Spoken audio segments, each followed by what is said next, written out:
Hello and welcome to Loving Me, Myself, and Life with me, Jody Misiak. Today, we're going to talk about and really get to the bottom of is your soul tired? Last week on Loving Me, Myself, and Life, I talked about how rest is productive, not lazy. So if you've ever felt worn down in ways that rest and coffee can't fix, like something deeper is depleted, this conversation is for you. We'll explore what soul tiredness feels like, where it comes from, and practical, soulful ways to come back to yourself. Stick with me. By the end, you'll have real tools and gentle invitations to rekindle your inner life. So get cozy and let's chat about this. Let's start by naming it. Soul tiredness isn't just physical tiredness. It's the kind of exhaustion that reaches your bones, your emotions, your meaning, and what makes you you. Maybe you wake up heavy, even after a full night's sleep. Maybe your passions feel muted. Your why is fuzzy. Maybe decisions that used to excite you now feel like chores. It's okay to admit this. In a world that congratulates hustle and calls burnout a badge of honor, saying, I'm tired, can feel like failing. Like I mentioned in the last episode, I felt that way, that I felt if I needed to ask for help, that I wasn't worthy. But noticing this fatigue is actually courageous. It's the first step towards care and really honoring who you are. So today we're going to really get to the bottom of what soul tired means and how it's different from burnout or depression. Common sources and signs. General and practical ways to begin nourishing your soul. How to create daily rituals that support lasting recalibration. And a guided practice to help you reconnect with yourself. So take a moment to breathe in. Relax your shoulders and your neck, and let's really have a deep, beautiful conversation because you're here and you matter, and this moment matters. So thank you for taking time for you. This whole month is about how you matter too, and your soul plays a huge part in that. So I want to kind of just talk about soul tiredness for a moment. Soul tiredness is deep. It's not just, I need coffee. It's a loss of meaning, emotional dullness, feeling disconnected from yourself and others. Your inner compass feels off. Now, I personally have felt this on many areas of my life, even with having to deal with candida. I was actually tired because sugar was way over, anyways, I'm not going to go too much into this because I've shared so much about it. I feel like I'm constantly repeating it. But for the past few years, I was laying in bed a lot because I just felt tired. And that was partly because I had candida overgrowth in my gut. And anytime I ate sugar, it just fed the candida more. And I had a lot of symptoms. So when you're deep tired, like I was sharing, it can be from the soul, but it also can be health related.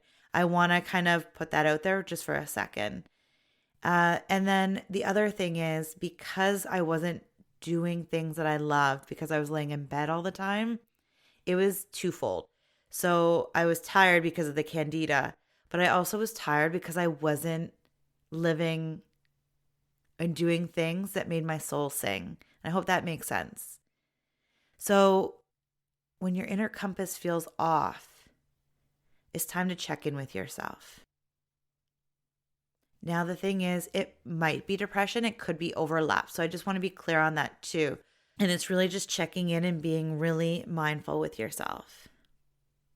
Soul tiredness can be really about the depletion of your purpose, belonging, and creative nourishment. So if you're constantly taking care of everybody else, you're going, but not really going for you. It's everybody else's schedules, everybody else's dreams, everybody else, right? And you're not doing things that light you up. That's what I'm talking about by soul tiredness.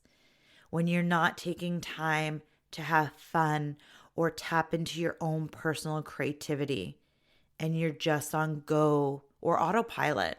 I've been there too. Super duper autopilot. Wake up, do, boom, right? Autopilot. But then there's others where it's like go, go, go, go, go, and filling everybody else's cup up but yourself. Soul tiredness. That's what I'm talking about. But if you're unsure if it's, depression or if it's soul tiredness, like if you just can't get out of bed in the morning because you're tired, please talk to somebody in the mental health profession or a doctor to see if it's an underlying condition. I am not a doctor, not even close. I am very, very far removed from that. So this is me just sharing about if you're not feeding your soul. And that's when it becomes tired. Our souls need things too to fill it up. And if it doesn't get that, like rest, it will get tired. So it is definitely way different than burnout as well. But not always. So hear me out. So burnout usually comes from like chronic workplace stress. If you're just, like I said, you're going. But at the same time, if you're not doing the things that light you up, like maybe you love your job and you are working. Like I can burn out from my job here. The thing I love helping people. I love sharing this podcast with others and with you. I love it. But if this is all I did all the time and didn't take a break, didn't sleep, didn't do those things, eventually I would burn out. So that's the difference as well. So burnout can be there, but it also can be because we work and we're not doing the things that light us up. So I really hope that helps. And the thing is, soul tiredness is so real, but it's repairable. The soul has a rhythm. And if these rhythms are neglected or, we just been getting so busy and caught up in other people's worlds and lives or taking care of little ones, being a parent, we can lose focus of our goals. But maybe your goal was to raise little humans. And now like they're starting to find their own voice. Like that's where I'm at now. My 2 children are incredible. And I definitely step back at times.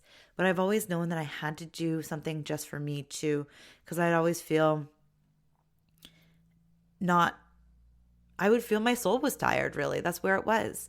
And I remember when we first moved to the coast in British Columbia, I loved it. I loved being where we were. And slowly as we found our rhythm, I was a full-time mom. I put my business on hold for a bit because my son was still at home and I was like, what are we going to do? Things like that. And I realized I had to get back to what I was doing, even if it was a little bit of time, because it fills me up. So if you've been, taking care of little humans, that's totally cool. It's like, and now I know, like for me, like I said, my kids are growing up where they don't want to hang out with me all the time. Like they still want to hang out with me. Thank goodness. I'll take every moment I can. But at the same time, they want to do their own thing because they're becoming their own peoples. And that's totally cool. But at the same time, it's like I put a lot of energy into these little humans. But I had to remember that my other goals, because that was part of my goals, like being a mom. I've always wanted to be a mom. But it's finding a balance. Like it wasn't just putting it all in there. It was doing other things that would light me up too. So our soul can, be like, hey, remember me over here. I have big dreams. I have big hopes. I have feelings. I have things I want to be filled up to. I want to hug. It signals our attention through like feeling fatigued or just not having our sparkle. Like we don't feel like ourselves. We might feel numbness or irritability. Oh my gosh, I get so irritable when I am not doing something that lights me up after a long time. Like I will put all my energy into planning something for the family and we'll do fun and we'll have so much fun. But I have to remember to do the thing that it's just me, just my own thing and giving out to the world again. Like if I don't do that after a while, I do get irritable a lot. And I'm very much aware of it now. I'm like, ooh, not doing the thing for my soul anymore. So it's just really being mindful. It's thinking of your inner life like a garden. If you keep harvesting without watering, weeding, and rotating your crops, the soil will come depleted. The garden doesn't need more harvesting, it needs more tending to. So just take it in a loving way. This isn't about, I really want to share this for a moment, that this isn't about making you feel guilty either. That you put all this energy into other things. It's being mindful just where you are now. And if your heart needs and your soul needs like a little hug and it needs to smile again or to sing again and to laugh, it's okay. Like you're here for a reason. So why does our soul get tired? Well, we've talked a little bit about it already. But some common reasons that they get, our soul gets tired is chronic overwhelm and constant doing. We live in this world where being productive is amazing. It's like, I remember when I was like, I'm so busy. I would feel so proud of myself for being busy. Like, I have such a busy life. And I was like, oh my goodness. Now I'm like, I like to slow down. Like, okay, what did you do on your weekend? I did nothing. Like, I read a book. I snuggled my kids. I had, I rested in bed, like cooked in the kitchen with my family. Like, that sounds a lot still, but like a lot of downtime at the same time. Anyways, we are a productive society where we feel like we're thriving when we're super productive. We measure our worth by output. We forget our internal life. Constantly doing drains the part of us that needs rest, creativity, and reflection. And then this is a big one, is living out of alignment.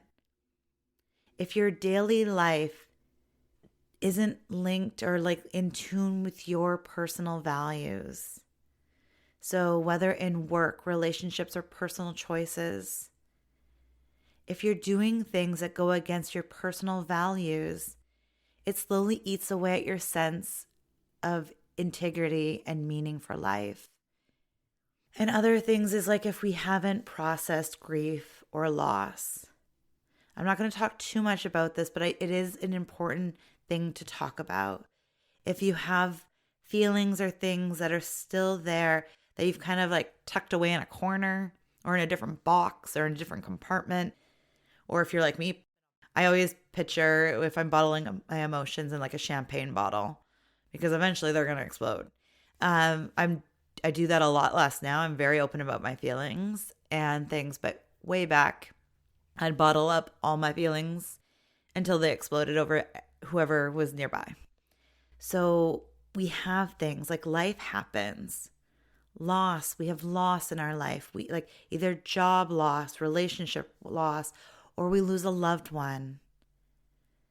We can lose a sense of our dreams too, like a loss of our dream, like something happens. Or even health can drain the soul. I am very aware of that because I've experienced that over the past few years myself. All those things, if they're not addressed in some way, will still play there and like have a hard time. Like you won't be able to listen to your soul or allow it to sing if it's not addressed at some form. And one more thing I wanted to about loss is loss of identity. So when I became a mom, and even not that long ago, I forget, somebody called my name. I'm like, what? Who? Where? I was like, right, I have a name. I remember when I was with my midwife group and I was a new mom. It was either before when I was pregnant or after. I can't remember which one. But I remember them sharing about how make sure you get to know moms' names because you matter too. Again, the name of this whole series is You Matter Too. And you matter and your name matters. But as a parent, we become mom or dad, or hey, you. Actually, I got bro. Like I'm mom, mama, like all the things. I get all the names. Hey, you. No, I'm kidding. They don't call me that. It's usually mom, or bro, if I'm pronouncing that right. So it happens, like we can lose ourselves in other roles, either it be in a relationship, a job, or parenthood. And yeah, so like I said, I got the midwives, they were talking about how, moms lose their identity because it's just mom, mom, mom. Like you're so and so's mom. And I was really mindful of that conversation when it happened because I didn't want to lose myself in that identity. However, now I work at home, I live at home with the kids. So a lot of the time, my name is mom. And so that one time when somebody called me, Jody, I was like, what? I have a name. So I too can lose myself in my identity. I know who I am, but sometimes it's nice to hear somebody say my name. For reals. Oh man. So we can lose ourselves in life. We can also feel, soul tired and when we lack meaningful connection. And I really feel like the past few years that happened and then we're reconnecting now. But it can be hard. So human beings are actually wired for relationship. We want to have relationships. We want to talk to people. We want to be social. And I have a tug of war like with this one because I love being alone. I do. I love being alone, but at the same time, I love hanging out with friends and being social. However, I have to be careful because energy out, like I will put 100,000% out without realizing it because I love hanging out with friends and being social. And then I'll get home going, oh my goodness, I need to recharge because like I love hanging out, but at the same time, I love being alone. It's a fun combo. It really is something that I've had to work with over the few years that I've really learned and noticed this, but it's something that I'm doing. But we need human connection. And then really it's like if you're a creative person, like I know I am, and I feel like we all are on some level. We all like it in some form. Maybe painting, writing, dancing, drawing. There's so many things that you can be creative with. Cooking even. But if you don't get to express that, your inner life will feel boxed in. And then another one is like repeated stress and unresolved trauma. Even when life looks okay, unresolved wounds make the nervous system live in a low-grade defense mode. So it's still there under the surface, especially if you've had something that triggers you or it's like very trauma and traumatic. And that can also deplete your energy for joy and like just overall, excitement for life. And then one more thing I want to talk about is spiritual disconnection. But when we feel disconnected spiritually from whatever we believe in, it can also make us feel disconnected as well. Recognizing these sources can really help so you can really figure out what's right to get back on track. And it's also good to know that it's rarely one thing. It's usually a combination of different things. So let's talk about signs your soul might be tired. You probably already have a feeling. It's like if you're listening to this episode, it brought you here for a reason. But let's talk about them briefly now, just so we can, see where you're at. So a sense of numbness or emotional flattening, things that seemed to move you don't anymore. Like maybe something excited you, but you're not excited anymore. You're just like, oh, whatever. You've kind of, feels like you've given up a little bit. Loss of curiosity or interest in activities you once loved. A feeling that you're just not yourself, like something feels off. Increased irritability or impatience over small things. Like I mentioned before, that's a big one for me. That's a huge sign for me that I'm not filling my cup up, my soul. It needs a little extra love. Sleep problems can also be a sign. either too much or restless sleep. So too much because we just don't feel like facing the day. Nothing's exciting to get us out of bed. And restless night sleep because we have so much anxiety or overwhelm or just like too much going on in our mind to shut it down, shut it off, not shut it down, but shut it off. Difficulty making decisions, or you feel stuck. Like life just doesn't feel like it's moving anywhere. You're just like stuck in that muddy place that you're in right now. Or a habit of escaping. So, for example, scrolling on social media like a lot, like not just a little bit, but you're on there all the time, just kind of looking at other people's lives. Binge watching TV. Again, I have nothing wrong with watching watching TV or even binge watching now and then. But if you're catching yourself watching it all the time to kind of either forget things or live somebody else's life or just avoiding procrastination, all those things, substance use or busyness. So you don't have to like feel it. You're avoiding your feelings. All those things help you look outside instead of inside where your soul is. Even physical parts of your body that can show up without like any clear medical cause, headaches, digestive upset, chronic pain. Like our bodies have a really powerful way of letting us know that something's up. And it might not be body like, but it might be our soul is singing like, slow down, take care of me. I'm here too. And then reduce creativity or procrastination on meaningful projects. Oh my goodness, I have been there myself.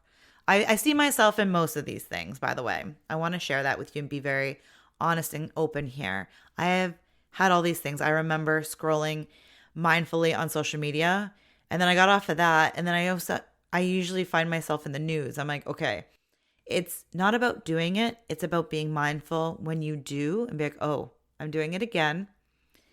And it's not being mean to yourself when you catch yourself. It's like, okay, I'm doing it again. This is why. Let's do something different. It's just pivoting, being mindful, bringing it to awareness, and then shifting direction. So I want to be really clear on that because we all do this from time to time. It's just being aware of these things. I've had meaningful projects that I've put on hold, procrastination, like where I don't feel like I'm worthy enough, or like I'll get in my own head, I'll have negative emotions. So there's so much. So just give yourself some love in these moments. It's really important. And then just this longing for simplicity, silence, or solitude, but feel guilty for wanting it. So that's where it really gets, important to get to know yourself more. Slow down. Focus on self-love, because when you know you're worthy, that you matter, you'll be like, yeah, I matter. And my silence, like I want silence right now, or I want solitude. I want the house to myself. I want me time, whatever it is. You won't feel guilty about wanting it or asking for it. You'll just ask for it. And it's a really powerful thing when you do. Like I do it all the time. Ask my husband. I'm like, woo, I'm not feeling it right now. I need some time. Please take the kids out of the house.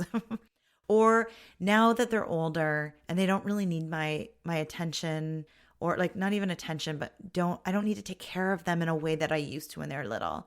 And I'll just be like, guys, I need some time to myself, and I'll go up to the bedroom. Like I do that now too. And I allow my kids to do that when they're feeling, too much. They've had a busy day or a busy week. And I'm like, hey, what are you guys up to? And they're like, oh, I just need some time. Like they know to ask for that silent time too. So if you recognize these, like any of the above or all of the above, that's your invitation, your inner self signaling that care is overdue. But there's nothing wrong with that. It's just being mindful of it and be like, okay, cool. I'm here now. I see you. Let's do this, right?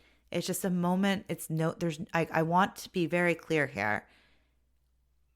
The guilt, the shame, that's not what I'm putting here. It's all about love, loving yourself where you are in this moment. Remember, this whole series is called You Matter Too. So it's just a loving conversation to remind you that you matter. Your soul matters. Your wants, your needs, all of it matters. So what does nourishing the soul look like? Nourishing the soul can feel mysterious. Here are some beautiful practices that you can do right now and then over the week and beyond. You can slow your breathing for 2 minutes. You can do square breathing.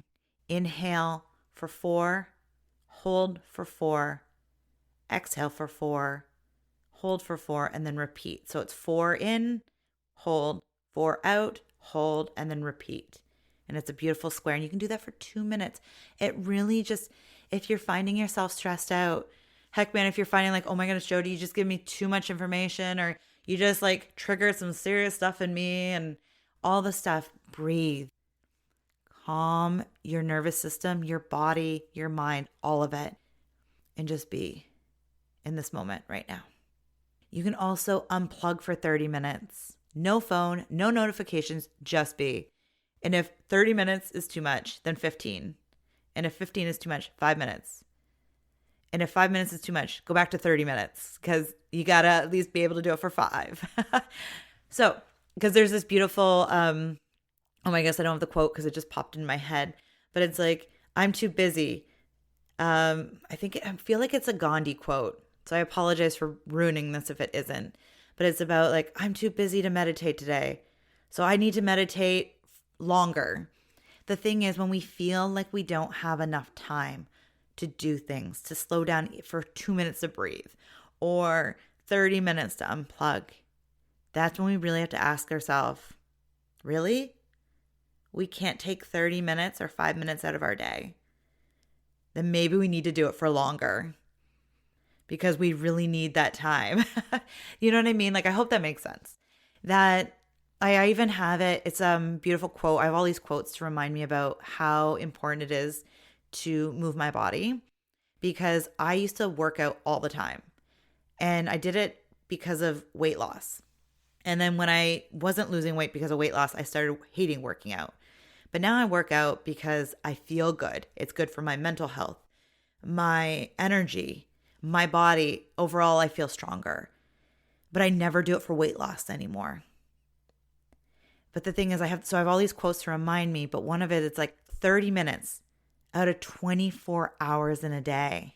Like, I got this. So when I feel that I don't have time to work out, or to even do my yoga practice and my meditation, it reminds me that I have 24 hours in a day. And it's only 30 minutes, or sometimes it's an hour, depending on what I'm doing. But in 30 minutes to an hour of my day. Same with these. So just be loving with yourself, but also remind yourself that if you can't find 2 minutes for breathing, maybe it's time to really look at your day and your week and jig things or say no to some things, because it's 2 minutes out of 24 hours. And oh my goodness, unplugging is the best. I actually have my phone go unplugged. I think it's at 9:30. It's a couple hours before I want to be in bed. And it's just like, it's so awesome. And also, full disclosure here, my phone's on silent 100% of the time. Unless I'm away or the kids are away and I know they need to get a hold of me. Then I'll put my phone on so they can get a hold of me. So if I know I'm having an important phone call or something, I will turn it on. But for the most part, I don't do that because the notifications on my phone would drive me mad. Seriously, mad. So 30 minutes just to be. And then another thing you can do today is say no once today to something that is non-essential. Just say no. You can do this. No without guilt. You got this. I believe in you. Another thing is drink a full glass of water mindfully, noticing the taste and the texture. I love water, and I actually start every single day. I mean, literally every single day with a full big glass of water. And then now that it's colder out, I actually add a little bit of hot water to it so it's warm. And I always put a lemon slice in too, but full glass of water before anything else, like before I have my coffee. I love coffee, but I need to start that day with a big full glass of water, but being mindful while drinking it. Another thing that you can do today is step outside and notice 5 things: a sound, a color, a smell, a texture, a movement. I actually love doing this throughout my day because I have my desk facing the window because I can see the mountains and outside and the deer, an occasional bear. That was always fun when I'm working. I'm like, oh, hi, bear, just outside my window. The thing is, it's taking those small moments to just enjoy. Now, I mentioned going outside. If it's too cold, rainy, windy, even doing it inside, anything is better than not doing it at all. But getting outside has that added bonus of fresh air. So something to think about. Now, something that you can do over the week. Create a mini soul inventory. Journal for 10 minutes about what drains you and what brings you alive. So it's really getting clear on, okay, these things drain me and these things make my soul sing. So it's getting clear so then you know what to do more of and what to do less of. And then schedule 1 creative hour, not to produce, but to play, just something fun. For example, I don't do any painting to produce, but I love doing it for fun. So it's something like that, something that's just for you and you alone, no other reason. Another thing you can do this week is reconnect with a supportive person, a friend, a mentor, anybody that you really have fun hanging out with, and share your experience. Share what you're doing. Share what you've created in that hour. Another thing is set tech boundaries. 1 hour before bed, device free. I love this one. I remember, oh my goodness, I remember we moved here and I'm away from all my family now. So I was always keeping up on Facebook. So every night, once the kids went to bed, my husband went to bed, and it was my me time. I'd sit on the couch and I'd go through all my photos and I'd write this beautiful post and I'd post it almost every single night. And eventually it drained the crap out of me. I was like, I am eating into my time, my me time of just being mindful in this moment. So I had to stop, and I actually got off of social media for the most part, other than for business, really. I don't do anything personal on there much anymore because it drains the crap out of me. I'm going to be honest, drains me. But anyway, so setting that 1 hour before bed, device free. I do watch TV before bed, but I do try to watch an episode or 2, and then I'll move into the bedroom and read for a bit. I'm not about the whole super device free, but I mean no scrolling, no things like that, no email checking, no to-do listing, all those things. Just really take some time for you, clear your mind, listen to your heart. Maybe your soul's starting to sing again. And then another thing you can do is begin a simple gratitude practice. You can start or end your day with 3 things that you're grateful for. Now, other things that you can do that are for long-term,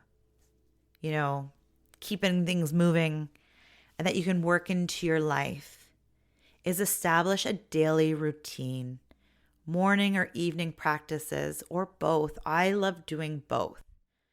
So there's a few things that I love and need to do in the morning to really help me stay centered and really mentally clear. And then there's evening practices. And if either of those morning or evenings, I think of them as bookends. I start my day and I end my day. Whatever happens in the middle, it's not always up to me. But my beginning and my end, I really, really like to do. And if anything goes off kilter, a kid has to go to the emergency room or any of those things, it really does weird out my day. Now, obviously, not everything in life we have control over, but for the most part, I show up, I'd say 98% of the time because life happens. Now, my mornings, occasionally I get a little lazier because I want to stay in bed, especially now that it's colder out. I want to stay in my warm, cozy bed. But the thing is, it's showing up. So having a daily ritual, for me, I try to keep my morning simple because I used to think like, oh, I'm not going to get out of bed because I have a million things I need to do before I even start doing the things I really love. But one thing I never, ever, ever not do is make my bed. I love making my bed. So I do other things first, getting ready in the morning, getting dressed, doing my yoga practice, like all those things. But also, before I leave the bedroom, I make my bed because when I get back up there later, I'm like, it feels so good. It's the little things. It doesn't have to be big or fancy. You don't have to spend lots of money for this ritual. It can be super simple. Other things are breath work, like you can do breathing, prayer, journaling, 5-minute movement or longer, like your yoga practice, reading. I have a book of Dr. Wayne Dyer, and it has every day of the year in it. So I read that as well. I'll do my yoga practice, meditate, tapping, read out of the book, and then strength training every other, like on 3 days a week. And then in the evenings, it's the same. Like I have little moments. They just, like I said, they're bookends. And then you can also design like a Sabbath, and we don't have to call it that either. It's just a day. I actually like calling it in my house, I call it a lazy day. I own the lazy. It's like, let's have a lazy day. I always tell my husband, I'm like, I really need a lazy day once a week. So what does this mean? A regular period of rest, low demand activities. And I try to do this weekly, every Sunday. It's like family fun day, but with really no intention other than fun, like no big fancy plans, just having fun and being together. I really try to I go to my husband all the time. I'm like, I need a day of lazy where the only thing we're doing is making sure we feed everybody and we clean up after that. That's it. No folding laundry, no doing laundry, no vacuuming, all those things. I really, really need that. And I really believe in that. I grew up in a household where my family believed in Sunday was rest day. And I believe that they were onto something. My parents would do, they work full time during the week. Saturday was cleaning, Sunday was rest. And it doesn't have to be tied to any religion. It doesn't have to be that. But I really do feel like our soul, there's real truth in having a day off with nothing to do, but kind of just allow the day to unfold. I really think it's a really powerful, beautiful thing to do. Okay, I'm getting off topic here. Okay. Other things you can do is if you have grief or trauma that is really, still sitting there in your heart that needs processing, I really encourage you to explore therapy or some other direction that could really support you through these processes, because healing is super important. And then another thing to look at long term is really just looking at life alignment, examining work, relationship, commitments. What can you shift to live closer to your values? So for example, last year we decided as a family for our kids to stop going to Scouts. They really enjoyed it. We really had that, we really loved it. But honestly, it was a lot on our family. It was during the week, right after supper, or we'd have to be eating really early. We'd be gobbling. It went against all our values of slowing down, being part of a family unit. And because both my kids were in different levels, that it was 2 nights a week. And then on top of it, sometimes it was weekends. And it was taking up, I would say 30% of our times, or at least it felt like it. So we as a family made a decision that we wanted our kids to be able to have more freedom in their week. And it actually turns out it's been good because now we can get our kids into swimming lessons and really strengthen their swimming. And this past summer, because we did that last year, I felt so much more confident with them being in the ocean swimming. I didn't have to be on them as much. And even my daughter, who's older, and went to a sleepover, went swimming on their own, with a friend. And normally I'd be terrified as a parent, but now I know that they can swim, and it's been really great. So we weren't always making it to swimming lessons because it would coincide with other things, or they couldn't do this and that because of this other thing. So we decided to simplify our schedule last year, and that worked really well for us. I feel like it's so much better. And now they get to do book club with the library and just so many different things now. So it's really just taking a step back and like figuring out like what can you do in your life to help shift you closer to your own personal values. And part of it is just even figuring out what are your personal values. And then creating a community or being a part of a community that really can help nourish your heart and your mind.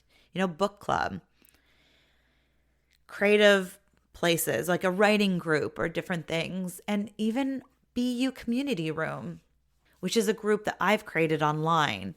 And it's a place for you to be you, to show up and be like, look, I'm going through this right now. I just realized my soul is tired. These are the things. Like, it's a place to have accountability, support, to share, to support others. And it's just this really beautiful community. So if that's something that interests you, please go to my website at jodymisiak.com, and it's there and you can just join, and it's absolutely free. So it's really cool. And then usually if there's things happening, you're usually the first one to know. And I even give discounts to people that are in the community room when I have different things going on. So just something to think about. And it's just this really beautiful, beautiful place to be. And then there's other things like you can join, like say, you miss painting. Look at your community and see if there's any way you can join something that helps you paint. A lot of places have different things that they can do. I know we have some writing groups here where I live and things like that. And just remember, you don't need to overhaul everything. I want to say that one more time. It's really important. You don't need to overhaul everything. Small, consistent adjustments can really change that soil of your inner life over time. So remember, just small little tweaks. This isn't like, I need to do this all overnight. Take these lists and really just take some time to just one step after another to really find what makes your heart sing again. Little by little, you'll get there. Now, we're only halfway through this beautiful conversation. However, I am breaking this up into 2 parts because I am way over already. So next week, I'm going to go into more rituals and practices that you can do. But for now, I'm going to leave you with what you can do today, what you can do this week, and long term. You can start planning and start writing things that kind of came to you today, like aha moments, and start implementing them. And then next week, we're going to dive even deeper into this conversation. Thank you so, so much for being here. I really appreciate you for taking the time for you because you do matter. Thank you again for being here. Please join me again next week as we dive back into this beautiful conversation. And if you found this helpful or other people could benefit from it, please share the love. Take care, and I'll talk to you next week. Have a beautiful, beautiful day. Bye for now.